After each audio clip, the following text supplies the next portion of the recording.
Hi అండి. ఎలా ఉన్నారు? నేను మీ సరోజ. ఈరోజు మన రెసిపీ వచ్చేసి ఒకటి హెల్తీ రెసిపీ అండి. చాలా అంటే చాలా హెల్తీ. ఇది తప్పక కంపల్సరీ అందరూ ట్రై చేయాలి, తినాలి.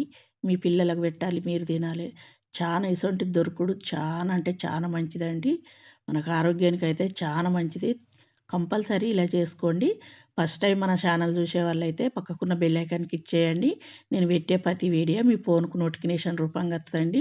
వెంటనే చూసేయచ్చు. నచ్చిందంటే చేసుకోవచ్చు.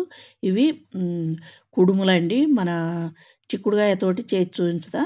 చానా రుచిగా ఉంటాయి. చానా బాగుంటాయి. మనకు హెల్త్ పరంగా అయితే చాలా మంచిది. పిల్లలు తిననంటే తినరు కదా! మనం పెద్దవాళ్ళని చేసి పెద్దవాళ్ళు తింటేనే ఆళ్ళు తింటారండి. ఆళ్ళకు ఇలా తినుడు నేర్పియాలి. చాలా మంచిది కాబట్టి, ఇప్పుడు నేనొక హాఫ్ కేజీ చిక్కుడుగాయ తీసుకున్నా.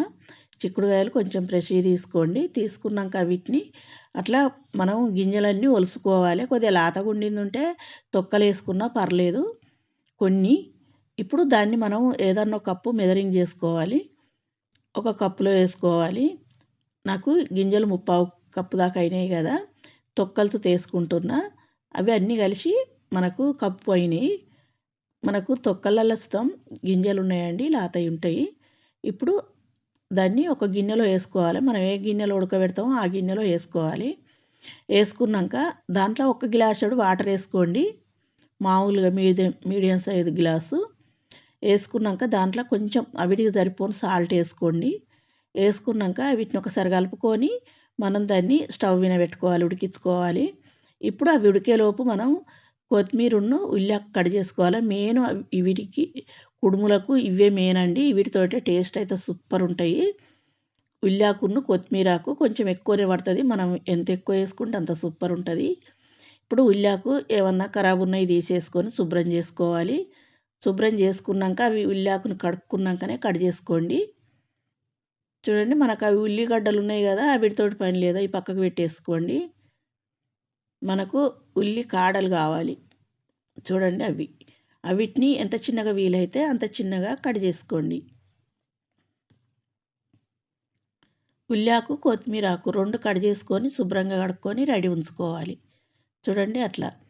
ఇప్పుడు మనకు చిక్కుడు గింజలు సుతం ఉడికినాయి. ఇప్పుడు ఆ రెండిటిని పక్కకు పెట్టేసుకుందాం. చిక్కుడు గింజలు చూడండి ఎంత మెత్తగా ఉడకాలన్నది చూపిస్తా. మనకు వాటర్ ఒక స్పూన్ దాకా మిగిలినాయి అంతే. వాటర్ ఏమి ఎక్కువ మిగలలే ఆడికాడికైనాయి. ఇప్పుడు అంత మెత్తగా ఉడకాలి. ఇప్పుడు వీటిని పక్కకు పెట్టుకొని ఇప్పుడు మనం అందులోకి పచ్చిమిర్చి, కొన్ని ఎల్లిపాయలు, జీలకర్ర కొంచెం కచ్చపచ్చ మిక్సీ పట్టుకొని రోలుంటే రోట్లో దంచుకున్నా పర్లేదు. అంటే మీ కారానికి తగ్గట్టు తీసుకోండి. ఎంత చేస్తారో దానికి తగ్గట్టు. నేను ఒక అర కేజీ చిక్కుడుకాయ తీసుకున్నా కదా! ఒక 7, 8 పచ్చిమిర్చి తీసుకున్నా. కారం ఉన్నాయి అవి. కారం లేనివి అయితే ఇంకో 2 ఎక్కువ తీసుకున్నా పర్లేదు. ఎల్లిగడ్డలు సుతం ఒక 2 తీసుకోండి. పొట్టు తీసేసుకొని అట్లనే ఒక స్పూన్ దాకా జీలకర్ర వేసుకొని దాన్ని కొంచెం అట్లా కచ్చపచ్చ పట్టుకోవాలి. ఇప్పుడు దాన్ని రెడీగా పక్కకుంచుకొని ఇప్పుడు పిండి కొలుసుకోవాలి మనం. బియ్యపు పిండిను నేను బియ్యపు రవ్వ మనం ఉప్మా చేసుకునే రవ్వ ఉంటుంది కదా! బియ్యపు రవ్వ అదిని. అంటే మనం ఓన్లీ పిండితోటే చేస్తే అంత కొంచెం అతికినట్టు అనిపిత్తది పండ్లకు. అందు గురించి ఇలా చేయండి. టేస్ట్ సూపర్ ఉంటది. నేను ఒక ముప్పావు కప్పు దాకా పిండి తీసుకొని పావు కప్పు రవ్వేసుకున్న. 2 కలిపి కప్పు తీసుకున్న. అచ్చగా ఇచ్చగా వేసుకున్నా పర్లేదు.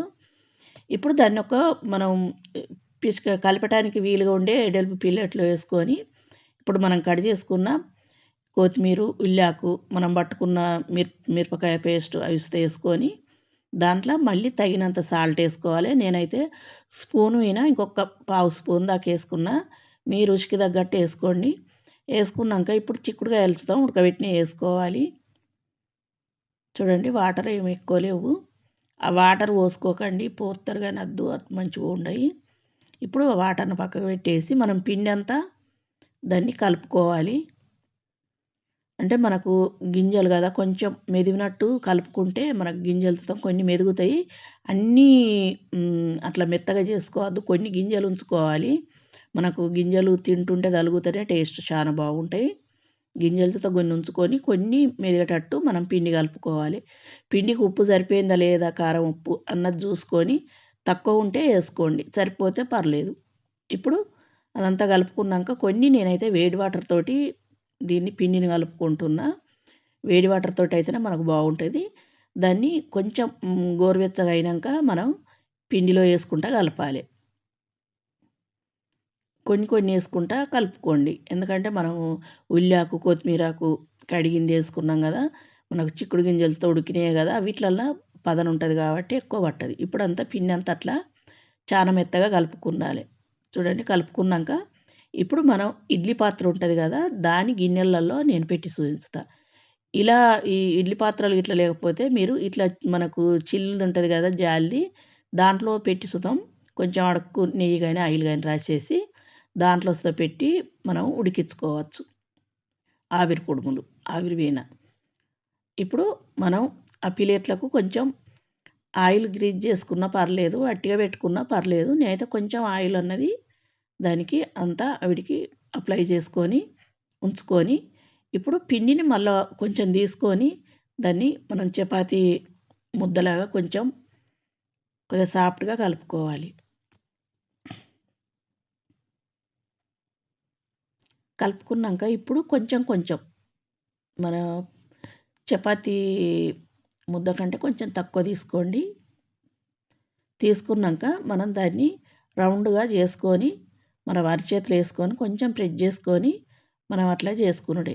చాలా ఈజీ అండి చేసుకునుడు. ఇది చెయ్యరాదా అని అనుకుంటారు కానీ ఈజీ చేసుకునుడు. వెనకటి వాళ్ళు ఇట్లా చేసుకుందరు. ఇట్లా పిసుక్కొని అట్లా ఏళ్ళ మధ్యలో వేసి పిసికి అట్లా దాంట్లో పెట్టి చేసుకునేవాళ్ళట. అట్లా చేయాలంటే కొంచెం మందం ఉండి తినరు కదా పిల్లలు. అందుకే ఈ పద్ధతిలో చూపించుతున్నా మీకు. చూడండి వీటిని కొంచెం పతలే చేసుకోండి. బాగా మందం ఉంచుకుంటే పిల్లలు తిననంటే తినరు. అంత మందం ఉంచుకుంటే సరిపోద్ది. ఇప్పుడు అట్లా చేసుకున్నాక అన్నీ మనం ఇడ్లీ ప్లేట్‌లో పెట్టుకోవాలి. పిండిని మళ్ళొక్కసారి మనం కలుపుకొని దాన్ని అట్లా కుడుములాగా చేసుకోవాలి. చూడండి అట్లా కొంచెం కొంతమంది ఇట్లా గిన్నె టైప్ చేస్తారు. ఇట్లా చేసుకున్నా బాగుంటది. చూడండి అట్లా అయితే అట్లా చేసుకోవచ్చు.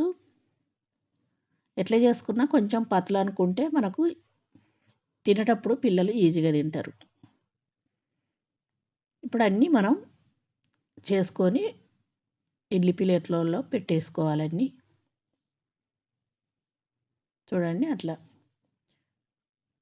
సేమ్ మనం ఇడ్లీలు ఎట్లా పెట్టుకుంటామో అట్లనే వీటిని పెట్టేసుకొని ఇప్పుడు మనం వీటిని ఆవిరివైన మనం ఇడ్లీలు ఉడికించుకున్నట్టే వీటిని ఉడికించుకోవాలి. చూడండి ఆ మందం ఉంచుకోండి. ఎక్కువ మందం ఉంటే బాగోదు.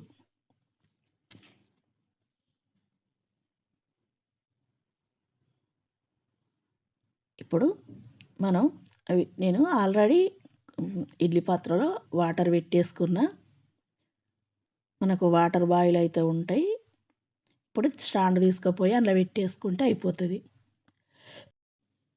పెట్టినాక దానికి మనం క్యాప్ పెట్టేసి దాన్ని ఒక 15-20 నిమిషాలు 20 నిమిషాలు అయితే కంపల్సరీ ఉడకాలి. మనకు అప్పుడే మంచిగా పర్ఫెక్ట్‌గా ఉడుకుతాయి. నేనైతే 20 నిమిషాలు ఉడికించుకున్నా అండి. ఉడకపోతే ఇంకో 5 నిమిషాలు ఉంచుకున్నా పర్లేదు కానీ తక్కువ అయితే ఉడికియకండి. 20 నిమిషాలకు నేను స్టవ్ ఆపుకొని అవి కొంచెం చల్లారినాక మనం తీసి సర్వింగ్ చేసుకునుడే. చాలా అంటే చాలా బాగుంటాయండి. హెల్త్ పరంగా చాలా మంచివి కాబట్టి ఇప్పటి పిల్లలకు తెలియదు కదా! ఇలా చేసి పెట్టండి. ఆళ్ళకు తెలుస్తది. తెలవని వాళ్ళు చూసి చేసుకోండి. ఆరోగ్యానికి చాలా మంచిది కాబట్టి కంపల్సరీ ఇలా ఓసారి చేసుకోండి. ఇది ఉదయాన మనం బ్రేక్‌ఫాస్ట్ లెక్కైనా తీసుకోవచ్చు. లేకపోతే నైట్ డిన్నర్ లాగా తీసుకోవచ్చండి. మనం డైట్ చేసే వాళ్ళకైతే చాలా అంటే చాలా మంచిదండి. మనం నైట్ అన్నం తినకుండా ఇవి 1, 2 తిని పండుకుంటే అయిపోద్ది. అంత బాగుంటాయి. తప్పక ఇలా ఒకసారి ట్రై చేయండి. నచ్చిందంటే లైక్ చేయండి, షేర్ చేయండి, సబ్స్క్రైబ్ చేయండి. నా ఛానల్ సబ్స్క్రైబ్ చేసుకోని వాళ్ళు వెంటనే సబ్స్క్రైబ్ చేసుకోండి. మీ ఫ్రెండ్స్‌కి, ఫ్యామిలీ మెంబర్‌కి షేర్ చేయండి. కంపల్సరీ ఇలా చేసుకోండి. ఒక లైక్ ఇవ్వండి. మీరు ఇచ్చే లైక్ తోటి నాకు ఇంకా కొంతమందికి నా వీడియో వెళ్తుందండి. మీరు నెయ్యి వేసుకొనైనా తినచ్చు.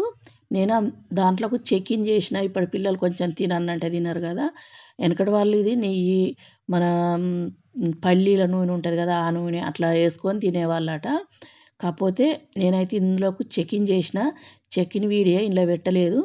కంపల్సరీ చికెన్ వీడియో పెడతా. టేస్ట్ అయితే చాలా బాగుంటుందండి. కంపల్సరీ ఇలా చేసుకోండి. మీకు ఎలా కుదిరిందో నాకు కామెంట్ చేయండి.